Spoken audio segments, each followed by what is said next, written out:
One day, I was having a very chill day, dealing with mild anxiety and looking for media that would be predictable enough where I could feel I have control in my life and not make me feel any strong emotions.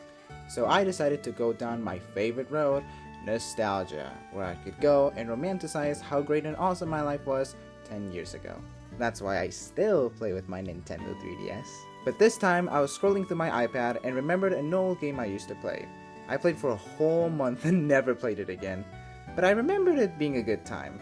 So I decided to go down the App Store where I found the game had been shut down! I love you, Nintendo, but an angel loses its wings whenever one of your phone games gets shut down. It may be a colossal flop, but those games would be the things I play on my phone. Genuinely, I had so much fun with Miitomo, and my day gets slightly worse when I think of any of those games and not having the ability to play them anymore. And the soundtrack, it's all gone! Oh, what game was it? It was a tiny little game called Pokemon Duels. The game was initially announced in March 2016 in Japan under a different name, Pokemon Co-Masters, and it served as the third mobile game, preceded by the trading card game and Pokemon Shuffle. But the real ones called it Pokemon Trace. Side tangent, I had to look up how to say the name of the game because for the past years of my life, I have not been able to know how to say it. So it's nice to know how I have to say it. And for those who didn't know, I guess now you know. Yay! The game was released on April 12, 2016 for Android, and 7 days later, it was released on iOS in Japan. And it wasn't until January 24th of the next year where it was released in North America, Europe, and Australia. To those who had no experience playing the game, could go and raise the argument of, so it's just a trading card game but with figures? And to that I say, no. Going out on a limb here, but Duels was much easier to play than the trading card game. It was essentially a board game that kind of makes the capture the flag dynamic. The Wikipedia page says, quote, 2 players use teams of 6 Pokemon figurines, each with unique moves and abilities. Both players start with all figures on the bench and attempt to reach a goal point on the opposite side of the board while preventing their opponent from doing the same. End of quote. If Pokemon cross path with each other, they would engage in battle, in which roulettes would be spun and depending the moves and accuracy, one would emerge victorious. Or you could defeat the Pokemon in non-Pokemon ways, by ambushing them from all sides which would immediately send them back to the bench. It also included a couple of features that made it more faithful to the mainline Pokemon games, like being able to evolve your Pokemon, and Pokemon had their abilities and would function, and the figurines had their own level, even if it was completely different to the ones used in the games. The fighting style of the game did kind of depend on luck, with the way you fight them using the silly little roulettes, but the roulette spaces with your moves could be changed, but that dreaded miss space, oh, I want to kill it. It was very intricate, and honestly it was a lot of fun. Genuinely, the only reason I didn't play it more was because some matches would take way too long. Nothing wrong with that, but there'd be times when I'd be in a hurry, expecting to just get a quick little match, only to be met with some dude who's been grinding this game and paying their way to victory. A lot of the matches I would play would drag for hours. It would essentially turn into a game of cat and mouse. Like genuinely, we would forget about having to reach the spot and would only run away from each other.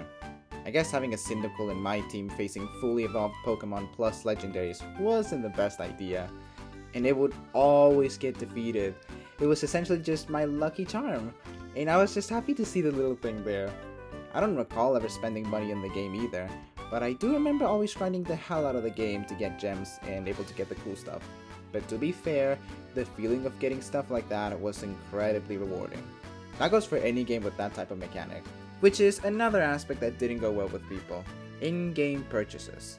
The best way to get money with phone games. I'll give it this though, it's a better way to make me spend my money than other games have done. But yeah, you could get loot boxes, upgrades, and Pokemon. So the choices to get better were either to grind to get good Pokemon with the in-game currency, or use your money to get all the good stuff.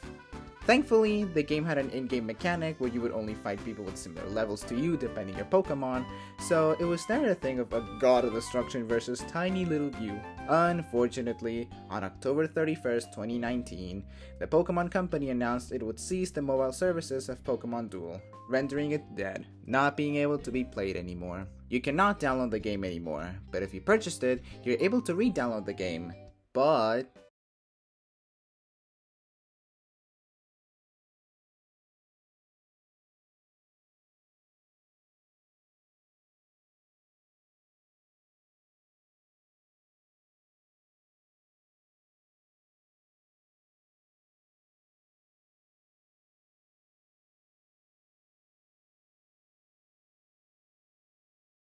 I think the saddest thing about this game's retirement is the fact that it never became a big board game.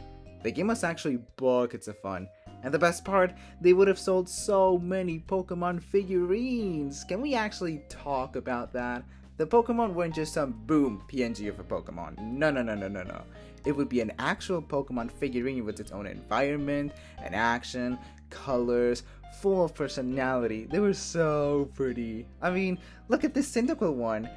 It's just they were so pretty. And Pokemon is not a stranger to selling figurines with in-game functionalities. They made amiibos before they were cool.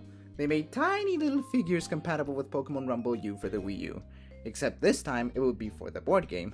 But I mean, I get it. It would have been a giant financial gamble, and in order to use the figurines, you need the board game, and if you were to play with other people, they need their own figurines and board game. But wouldn't it have been cool? I always fantasize about the idea of having Pokemon with me, and this one may have been the closest thing to it. Oh, but also, imagine the tournaments! I mean, the trading card game is universally known. Even if some of us don't know how to play the game, I'm sorry, Pokemon, I'm just really stupid. So now imagine one where there's physical, three-dimensional props. Pokemon is already a big thing with its world championships and everything going on, so having another Super Bowl for Pokemon would have been so cool. It would have been like Pokemon Olympics. What could have been? Also, there would have been people that would have just had the figures for the sake of having the figures. Off topic a little bit, but I remembered I had some Disney Infinity figures, and I was looking to sell them because I wanted some money, but to no avail. And then my mom told me, "Oh, you should sell one to your aunt." And I responded, "But it's for a game." "Well, yeah, but the figure is still very pretty. I'm sure she would have it by her desk or something." Their designs were so cool. It's not like they needed some mechanic inside of them so they would work for the virtual game, unless they wanted to give it functionality to the game, kind of like Amiibo. I wish they at least released some figurines. If I had a 3D printer, I would absolutely make these figurines 100%. I mean, if I could, I'd make them all, but I'd probably only have the ones I have in my team. I don't remember my team that well, it's been a while. 7 whole years, Jesus, reputation wasn't even announced. But in my team, I had my Cyndaquil, my Lucky Charm. I had Quilava, a Pikachu, I think a Vaporeon. Knowing me, I definitely had like Gen 5 Pokemon, but I don't remember much of it. I think I had a legendary as well. It's all blurry for me. I wish I could talk more about this game, but my memories of the game are slowly fading away. I found information about the game, but my brain just reacts confused, not remembering that being part of the game. But in the end, what's keeping the game alive are our memories of this game, that I hope does not go forgotten. The subreddit is still somewhat alive, and people seem to be playing the game by making their own boards. I've seen a couple of people trying to revive the game on Steam. It's still somewhat remembered fondly, and it has a loyal fan base. I wonder what could have saved the Pokemon duels. Was it the fact that people got it mixed up with the trading card game? Was it the in-game purchases and loot boxes mechanic? Was it its reliance on the internet to be able to play the game? But to be fair, all Nintendo phone games suffer that. It seemed like it was a fine game. It got a decent amount of downloads, and critics were somewhat nice to the game. Maybe with a couple of years it would have been polished enough where it would have been the big thing. It genuinely was such a cool game. I hope it gets a cult following so Pokemon one day goes, maybe we should give it another shot.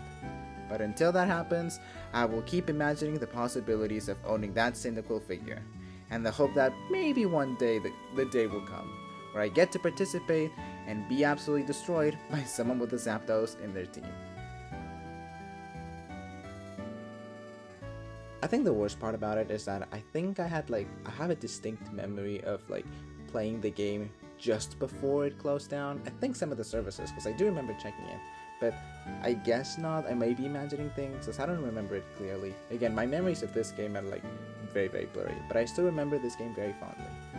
Anyways, thank you so much for watching. It was a lot of research, but it was a lot of fun talking about undiscovered Pokemon games. And hopefully this gets people talking about this game, so maybe it can come back soon. But anyways, see you for the next one. Ta-ta!